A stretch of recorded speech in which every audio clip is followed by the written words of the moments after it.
ಮಾಡಿದ operation ಸಿಂಧೂರದ exclusive video. ಮಸೀದಿ, ಉಗ್ರರ ಅಡಗುತಾಣ ಸೇರಿದಂತೆ ಹಲವು ಕಟ್ಟಡಗಳನ್ನು ಧ್ವಂಸ ಮಾಡಿ ಹಾಕಲಾಗಿದೆ.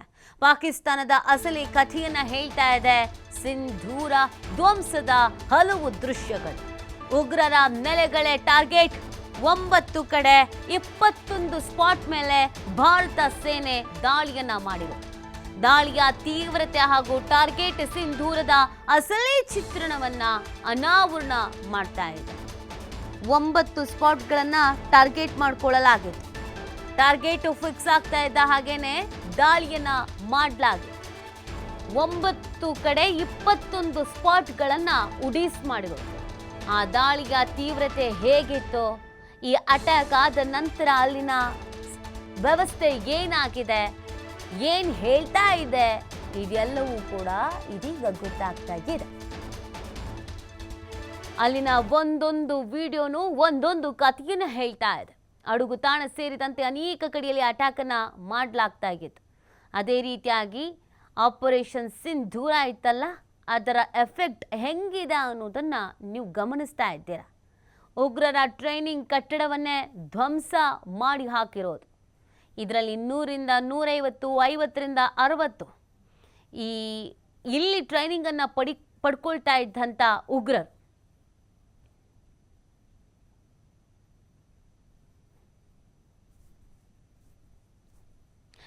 ನೀವೀಗ ಗಮನಿಸ್ತಾ ಇದ್ದೀರಲ್ಲ, ಇದು ಮೊದಲ ದೃಶ್ಯ 1. ಯಾವ ರೀತಿಯಾಗಿ ಅಲ್ಲಿ ಧ್ವಂಸ ಆಗಿದೆ ಅನ್ನೋದನ್ನು ನೋಡ್ತಾ ಇದ್ದೀರಾ. ಗೋಡೆ ಎಲ್ಲವೂ ಕೂಡ ಬಿದ್ದೋಗಿರುವಂಥದ್ದನ್ನು ನೀವು ನೋಡ್ತಾ ಇರುವಂಥದ್ದು, ಡ್ಯಾಮೇಜ್ ಆಗಿರೋದನ್ನು ನೀವು ನೋಡ್ತಾ ಇದ್ದೀರಾ. ಇದು ದೃಶ್ಯ 1. ಉಗ್ರ ಟ್ರೈನಿಂಗ್ ಕಟ್ಟಡವನ್ನು ಧ್ವಂಸ ಮಾಡಿರೋದು. ಆಪರೇಷನ್ ಸಿಂಧೂರದ ಎಕ್ಸ್ಕ್ಲೂಸಿವ್ ವಿಡಿಯೋ ನೀವು ನೋಡ್ತಾ ಇದ್ದೀರಾ. ಇಲ್ಲಿ ಏನು ಮಾಡ್ತಿದ್ರು ಈ ಕಟ್ಟಡದಲ್ಲಿ ಅಂತಂದರೆ, ಉಗ್ರರಿಗೆ ಟ್ರೈನಿಂಗನ್ನು ಕೊಡ್ತಾ ಇದ್ರು, ಉಗ್ರರನ್ನು ರೆಡಿ ಮಾಡ್ತಾ ಇದ್ರು, ತಯಾರು ಮಾಡ್ತಾ ಇದ್ರು, ಹಾಳು ಮಾಡೋದಕ್ಕೆ ದೇಶನ ವಿಶ್ವನ. ಸೊ ಇದೇ ಬಿಲ್ಡಿಂಗಲ್ಲಿ ಟ್ರೈನಿಂಗನ್ನು ಕೊಡಲಾಗ್ತಾ ಇತ್ತು. ಈ ಒಂದೊಂದು ಕಟ್ಟಡದಲ್ಲೂ 50, 100, 70 ಜನ ಉಗ್ರರಿಗೆ ತರಬೇತಿ ಕೊಡ್ತಾ ಇದ್ರು. ಇದು ದೃಶ್ಯ 1. ಅಲ್ಲಿನ ಸ್ಥಿತಿ ಆಪರೇಷನ್ ಆದ ನಂತರ ಏನಾಗಿದೆ ಅನ್ನೋದನ್ನು ನೀವು ಸ್ಕ್ರೀನ್ ಮೇಲೆ ನೋಡ್ತಾ ಇದ್ದೀರಾ. ಇದೀಗ ಆಪರೇಷನ್ 2, ನೀವು ಅಲ್ಲಿನ ಸಿಚುವೇಶನ್ ನೋಡ್ತಾ ಇರೋದು. ಅಡಗುತಾಣಗಳಿಗಿದ್ವೋ, ನೆಲಮಹಡಿಗಳಿಗಿದ್ವೋ, ಅವುಗಳು ಕೂಡ ಧ್ವಂಸವಾಗಿ ಹೋಗಿದೆ. ಉಗ್ರರ ಬಂಕರ್ನೇ ಸರ್ವನಾಶ ಮಾಡಿರುವಂಥದ್ದು ಈ ಆಪರೇಷನ್. ಅಡಗುತಾಣ ಸೇರಿದಂತೆ, ಕಟ್ಟಡಗಳು ಸೇರಿದಂತೆ ಬಂಕರ್ಗಳನ್ನು ಕೂಡ ಧ್ವಂಸ ಮಾಡಲಾಗಿದೆ. ಈಗ ನೀವು ದೃಶ್ಯ 2ರಲ್ಲಿ ನೋಡ್ತಾ ಇದ್ದೀರಲ್ಲ, ಇದು ಬಂಕರ್ನ ಪರಿಸ್ಥಿತಿ ಏನಾಗಿದೆ ಅನ್ನೋದನ್ನು ನೀವು ನೋಡ್ತಾ ಇರ್ಬೋದು. ಯುದ್ಧದ ಸಂದರ್ಭದಲ್ಲಿ, ಅಟ್ಯಾಕಿಂಗ್ ಸಂದರ್ಭದಲ್ಲಿ ಈ ಬಂಕರ್ ಒಳಗಡೆ ಹೋಗಿ ಕುತ್ಕೊಬಿಡ್ತಾರೆ. ಯಾರಿಗೂ ಗೊತ್ತಾಗಬಾರ್ದು, ಅಟ್ಯಾಕ್ ಆದರೂ ಏನೂ ಆಗಬಾರ್ದು ಅಂತ. ಅದೇ ಉಗ್ರರ ಬಂಕರ್ನನ್ನೇ ಸರ್ವನಾಶ ಮಾಡಿದೆ ಆಪರೇಷನ್ ಸಿಂಧೂರ. ಕರೆಕ್ಟಾಗಿ ಗುರಿ ಹಾಕಿಸ್ಕೊಂಡಿಗೆ ಈ ಅಟ್ಯಾಕ್ಗಳನ್ನು ಮಾಡಲಾಗಿದೆ. ಈಗ ಯಾವ್ಯಾವ ರೀತಿಯಾದ ದೃಶ್ಯಗಳಿದೆ ಅನ್ನೋದನ್ನು ನೀವು ನೋಡ್ತಾ ಇದ್ದೀರಾ. ಇದು ದೃಶ್ಯ 3. ಉಗ್ರರು ನೆಲೆಸಿದಂಥ ಜಾಗ ಧ್ವಂಸ ಮಾಡಿರುವಂಥದ್ದು. ಇಲ್ಲಿ ಉಗ್ರರು ಸ್ಟೇ ಆಗಿದ್ರು, ಇಲ್ಲಿ ನೆಲೆಸ್ಕೊಂಡು ಪ್ಲಾನ್ ಮಾಡ್ಕೊಳ್ತಾ ಇದ್ರು, ಹೇಗೆ ಅಟ್ಯಾಕ್ ಮಾಡಬೇಕು, ಎಲ್ಲಿ ಅಟ್ಯಾಕ್ ಮಾಡಬೇಕು ಅಂತ. ಆ ಉಗ್ರರು ನೆಲೆಸಿದ್ದಂಥ ಸ್ಥಳ ದೃಶ್ಯ 3, ಇದನ್ನು ಕೂಡ ಧ್ವಂಸ ಮಾಡಿ ಹಾಕಲಾಗಿದೆ. ಇದು ಆಪರೇಷನ್ ಸಿಂಧೂರದ ಎಫೆಕ್ಟ್. ಅಲ್ಲಿ ಯಾವ ರೀತಿಯಾದಂಥ ಸಿಚುವೇಶನ್ ನಿರ್ಮಾಣ ಆಗಿದೆ ಅನ್ನೋದನ್ನು ನೀವು ನೋಡ್ತಾ ಇದ್ದೀರಿ. ಅನೇಕ ವೆಹಿಕಲ್ಸ್ಗಳಿದೆ, ಅವುಗಳು ಕೂಡ ಧ್ವಂಸವಾಗಿ ಹೋಗಿರೋದು.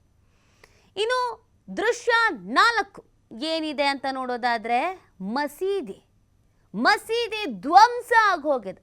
ಇದಕ್ಕೆ ಮೊದಲು ಬಾಂಬ್ ಹಾಕಬೇಕು ಅಂತ ಅದೆಷ್ಟೋ ದೇಶಗಳು ಕಾಯ್ತಾ ಇತ್ತು.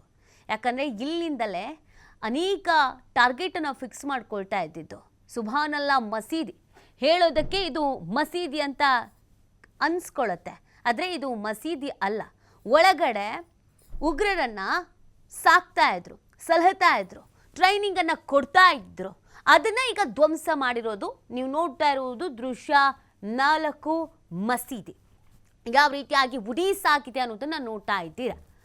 ಇಲ್ಲಿ ಸುಮಾರು ಉಗ್ರರಿಗೆ ಟ್ರೈನಿಂಗ್ ಕೊಡ್ತಾ ಇದ್ರು. ದೃಶ್ಯ 5, ಉಗ್ರರು ಅಡಗಿದ್ದಂಥ ಕಟ್ಟಡ ಸಂಪೂರ್ಣವಾಗಿ ಧ್ವಂಸವಾಗಿ ಹೋಗಿದೆ, ಛಿದ್ರ ಆಗಿರೋದನ್ನು ನೀವು ನೋಡ್ತಾ ಇದ್ದೀರಾ. ಉಗ್ರರು ಅಡಗಿದ್ದಂಥ ಕಟ್ಟಡ ಇದು ದೃಶ್ಯ 5. ಯಾವ ರೀತಿಯಾಗಿ ಉಗ್ರರು ಅಡಗಿದ್ದಂಥ ಕಟ್ಟಡ ನೆಲಸಮ ಆಗಿ ಹೋಗಿದೆ ಅನ್ನೋದನ್ನು ನೀವು ನೋಡ್ತಾ ಇರ್ಬೋದು. ಅಲ್ಲಿ ಏನಿತ್ತು ಅನ್ನೋದು ಗೊತ್ತಾಗದಂಥ ಪರಿಸ್ಥಿತಿ. ಅಲ್ಲಿ ಇದ್ದವರ ಕತೆ ಮಟಾಶ್. ಉಗ್ರರು ಅಡಗಿದ್ದಂಥ ಕಟ್ಟಡ ಇದು. ಇವೆಲ್ಲವೂ ಉಗ್ರರ ಅಡುಗುತಾಣ ಅಂತ ಗೊತ್ತಿದ್ದಿಗೆ ಟಾರ್ಗೆಟನ್ನು ಫಿಕ್ಸ್ ಮಾಡಿಗೆ ಧ್ವಂಸವನ್ನು ಮಾಡಿರುವಂಥದ್ದು. ದೃಶ್ಯ 5 ಉಗ್ರರ ಅಡುಗುತಾಣ ಆಗಿದ್ದ ಕಟ್ಟಡ.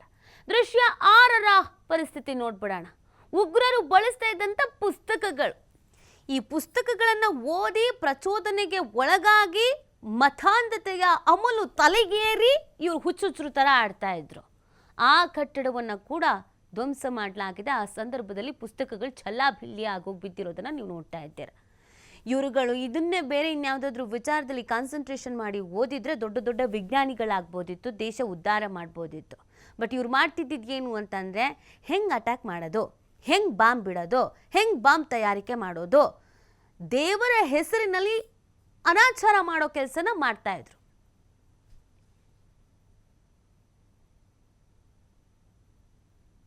ದೃಶ್ಯ 7 ನೀವು ನೋಡ್ತಾ ಇದ್ದೀರಾ. ಉಗ್ರರ ಕಟ್ಟಡಗಳು ನೆಲಸಮ ಆಗಿರೋದು. ಇದೆಲ್ಲವೂ ಕೂಡ ಉಗ್ರರು ಬಳಕೆ ಮಾಡ್ತಾ ಇದ್ದಂಥ ಕಟ್ಟಡಗಳು, ಉಗ್ರರು ಇರ್ತಾ ಇದ್ದಂಥ ಕಟ್ಟಡಗಳು. ಇವುಗಳನ್ನೇ ಟಾರ್ಗೆಟ್ ಮಾಡಿರುವಂಥದ್ದು. ನೋಡಿ, ನೋಡೋದಕ್ಕೆ ಎಷ್ಟು ಸಂತೋಷ ಅಂತ ಅನಿಸುತ್ತೆ. ಪಾಪಿಗಳೆಲ್ಲರೂ ಹೋಗಿಬಿಡ್ಬೇಕು, ಅದಕ್ಕೆ ಅಂತಲೇ ಟಾರ್ಗೆಟ್ ಮಾಡಿಯೇ ಈ ಅಟ್ಯಾಕನ್ನು ಮಾಡಿರೋದು. ಇಲ್ಲೆಲ್ಲ ಇವ್ರಿಗೆ ಇದ್ದು ಯಾವುದೇ ಉದ್ಧಾರ ಆಗೋ ಕೆಲಸ ಅಂತೂ ಮಾಡ್ತಾ ಇರಲಿಲ್ಲ. ಹಾಳು ಮಾಡೋದು ಹೆಂಗೆ ಅಂತ ಯೋಚನೆ ಮಾಡೋದು ಇವ್ರುಗಳ ಕೆಲಸ ಆಗಿತ್ತು. ಇರೋ ಜೀವನ ನೆಟ್ಟಿಗೆ ಜೀವಿಸೋ ಬದಲು ಎಲ್ಲರದ್ದು ಜೀವ ತೆಗೆದು ಇನ್ನೇನೋ ಮಾಡ್ತೀವಿ ಅಂತ ಹೋಗಿ ಇವತ್ತು ಅವ್ರುಗಳೇ ಹೆಣವಾಗಿ ಹೋಗಿದ್ದಾರೆ.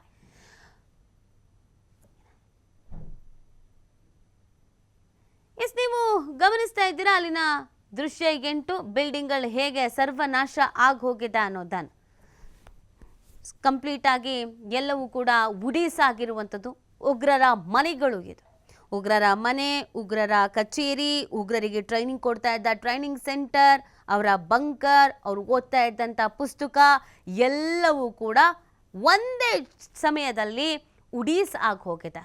ಇದು ದೃಶ್ಯ 8 ಉಗ್ರರ ಮನೆಗಳು. ಅವ್ರಿಗೆ ಯಾಕೆ ಬೇಕು ಮನೆ? ಕಂಡೋರ್ ಮನೆ ಹಾಳು ಮಾಡೋರಿಗೆ, ಅದಕ್ಕೆ ಅಂತ ಉಡೀಸ್ ಮಾಡಲಾಗಿದೆ.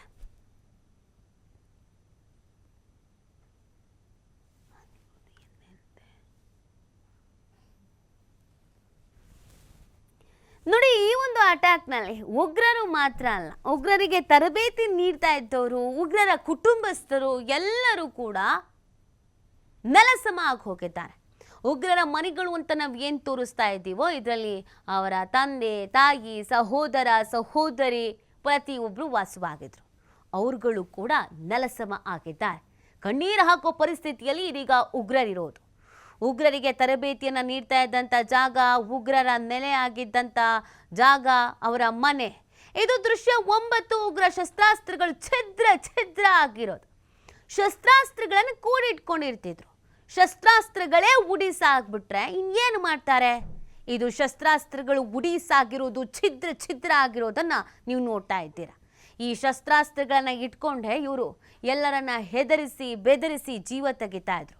ಮುಂದಿಂದ ಬಂದು ಹೋರಾಟ ಮಾಡ್ತಾ ಇರಲಿಲ್ಲ. ಈ ಶಸ್ತ್ರಾಸ್ತ್ರಗಳು ಇದೆ ಅನ್ನುವಂಥ ಓವರ್ ಕಾನ್ಫಿಡೆಂಟ್ನಲ್ಲಿ ಎಲ್ಲೋ ಕದ್ದು ದಾರಿಲಿ ಬರೋದು, ಅಡ್ಡದಾರಿಲಿ ಬರೋದು, ಪಾಪ ನಿಶಸ್ತ್ರಧಾರಿಗಳು ಅಂದರೆ ಸೇನೆಯಲ್ಲಿ ಇಲ್ದಿರೋರು, ಮುಗ್ಧರು, ನಾಗರಿಕರನ್ನು ಅಟ್ಯಾಕ್ ಮಾಡೋದಕ್ಕೆ ಬಳಕೆ ಮಾಡ್ತಾ ಇದ್ದಂಥ ಶಸ್ತ್ರಾಸ್ತ್ರಗಳು ಛಿದ್ರ ಆಗಿ ಬಿದ್ದು ಹೋಗಿದೆ. ದೃಶ್ಯ 10 ಉಗ್ರರ ಮನೆಯಲ್ಲಿದ್ದಂಥ ಜಿಹಾದಿ ಪುಸ್ತಕಗಳು ಯಾವ ರೀತಿಯಾಗಿದೆ ಅನ್ನೋದನ್ನು ನೀವು ನೋಡ್ತಾ ಇದ್ದೀರಾ. ನೋಡಿ, ಈ ಪುಸ್ತಕಗಳಿಂದಲೇ ಇವರು ಧರ್ಮದ ಅಫೀಮನ್ನು ತಲೆಗೆರೆಸ್ಕೊಳ್ತಾ ಇದ್ರು. ಕೇವಲ ಇವ್ರುಗಳು ಮಾತ್ರ ಅಲ್ಲದೆ ಇವ್ರ ಥರ ಇನ್ನೊಂದಷ್ಟು ಜನ ಒಟ್ಟಾಕೊಂಡು ಬ್ರೈನ್ ವಾಶ್ ಮಾಡ್ತಾ ಇದ್ರು. ಬ್ರೈನ್ ವಾಶ್ ಮಾಡಿ ಹೇಗೆ ಮರ್ಡರ್ ಮಾಡಬೇಕು, ಹೇಗೆ ಬಾಂಬ್ ಇಡಬೇಕು ಅನ್ನೋದನ್ನು ಹೇಳ್ತಾ ಇದ್ರು. ಧರ್ಮದ ಹೆಸರಿನಲ್ಲಿ ಇವರು ಮಾಡ್ತಾ ಇದ್ದಿದ್ದು ಉಗ್ರತನ ಅನ್ನೋದು ಇಲ್ಲಿ ಗೊತ್ತಾಗ್ತಾ ಇದೆ. ಭಯೋತ್ಪಾದನೆ ಅನ್ನೋದು ಇಲ್ಲಿ ಗೊತ್ತಾಗ್ತಾ ಇದೆ. ಎಲ್ಲವನ್ನ ಕೂಡ ಮಟಾಶ್ ಮಾಡಲಾಗಿದೆ, ಎಲ್ಲವನ್ನ ಕೂಡ ಉಡೀಸ್ ಮಾಡಲಾಗಿದೆ.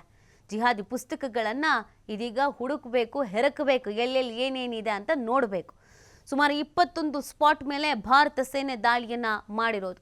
ಒಂದೊಂದು ಸ್ಪಾಟು ಒಂದೊಂದು ಕಥೆಯನ್ನು ಹೇಳ್ತಾ ಇದೆ. ಒಂದೊಂದು ದೃಶ್ಯಗಳು ಒಂದೊಂದು ಸ್ಟೋರಿನ ಇಲ್ಲಿ ನಮಗೆ ಹೇಳ್ತಾ ಇರೋದು. ನಮ್ಮ ಭಾರತೀಯ ಸೇನೆ ಯಾಕೆ ಹೆಮ್ಮೆ ಅಂತ ಅನಿಸ್ಕೊಳ್ತಿದೆ ಅಂದರೆ ಇದೇ ಕಾರಣಕ್ಕಾಗಿ. ಯಾವ್ದನ್ನ ಅಟ್ಯಾಕ್ ಮಾಡಬೇಕಾಗಿತ್ತು ಕರೆಕ್ಟಾಗಿ ಅದನ್ನೇ ಮಾರ್ಕ್ ಮಾಡಿ ಅದನ್ನೇ ಪಾಯಿಂಟ್ ಔಟ್ ಮಾಡಿ ಅಟ್ಯಾಕನ್ನು ಮಾಡಿರೋದು. ಬೇರೆ ಇನ್ಯಾವುದೋ ಪ್ಲೇಸ್ ಅಯ್ಯೋ ಅಲ್ಲಿ ಮಾಡಬಾರ್ದಿತ್ತು ವೇಸ್ಟ್ ಆಯಿತು ಅನ್ನೋ ಹಾಗಲ್ಲ. ಕರೆಕ್ಟಾಗಿ ಯಾವ್ದನ್ನ ಮಾಡಬೇಕಾಗಿತ್ತು ಅದೇ ಸ್ಪಾಟ್ಗಳನ್ನು ಅಟ್ಯಾಕ್ ಮಾಡಿ ಉಡೀಸ್ ಮಾಡಿದ್ದಾರೆ.